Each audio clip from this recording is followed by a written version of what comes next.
లారో ఉందండి. ఈ బౌల్లో కనిపిస్తున్నటువంటి ఇన్సెక్ట్ సంబంధించిన దోమలకు సంబంధించిన లార్వాలు మరియు ప్యూపా స్టేజ్లు ఉన్నాయి. ఈ పొడుగ్గా ఉండే లార్వాలు ఈ కామ షేప్ లో బ్లాక్ గా ఉండే దాన్ని ప్యూపా అంటారు. దాన్ని అంటే లార్వా తర్వాత 2-3 రోజుల్లో ప్యూపాగా మారుతుంది. ఇవన్నీ కూడా ఎక్కువ మాక్సిమం ఎక్కువ కూడా ఏంటంటే క్యూలెక్స్ లార్వా. ఎందువల్లంటే డ్రైన్ వాటర్ లో కరెక్ట్ చేయడం కాబట్టి క్యూలెక్స్ లార్వాస్ ఇవన్నీ కూడా ఒకటే. ఈ లార్వా ఒకటి ఉంది. ఈ లార్వా మాత్రం అనాఫిలస్ లార్వా.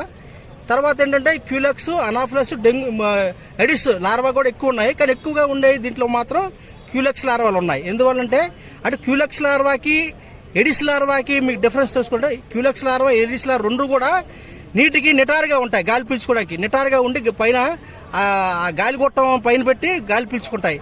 ఎక్కువగా ఎడిస్ క్యూలెక్స్ సంబంధించిన లార్వాలు ఉన్నాయి, గ్రహించగలరు. దీనివల్ల మనకి బోధకాలకు సంబంధించిన వ్యాధులు వస్తుంటాయి. బోధకాలు మేడోఫ్ వ్యాధులు వస్తుంటాయి. అలాగే ఎడిస్ లార్వా కూడా 1-2 ఉన్నాయి. ఇది ఏంటంటే మీకు తెలుస్తుంది, మీకు ఎడిస్ లార్వా డెంగ్యూ సంబంధించిన జ్వరం రావడానికి కారణం లార్వా. ఆ లార్వా నుండి 2-3 రోజుల్లో ప్యూపాగా మారుతుంది. ప్యూపా కూడా 3-4 రోజుల్లో అలర్ట్ మస్ట్గా మారుతుంది. కాబట్టి ఈ లార్వాల్ని మీరు అబ్జర్వ్ చేసి గ్రహించాలి. అలాగే ఎడిస్ లార్వా, క్యూలెక్స్ లార్వా ఇంచుమించు ఒకేలాగా ఉంటుంది. కానీ మనం డిఫరెన్స్ ఎలా కనుక్కోవాలంటే క్యూలెక్స్ లార్వాకి గాలి పీల్చే గొట్టం కొద్దిగా పొడుగ్గా ఉంటుంది. ఎడిస్ లార్వాకి గాలి పీల్చుకునే గొట్టము సైఫన్ ట్యూబ్ అంటారు, అది చిన్నగా ఉంటుంది కొద్దిగా. క్యూలెక్స్ లార్వాకి గాలి పీల్చుకునే గొట్టం కనిపించదు, గ్రహించగలరు.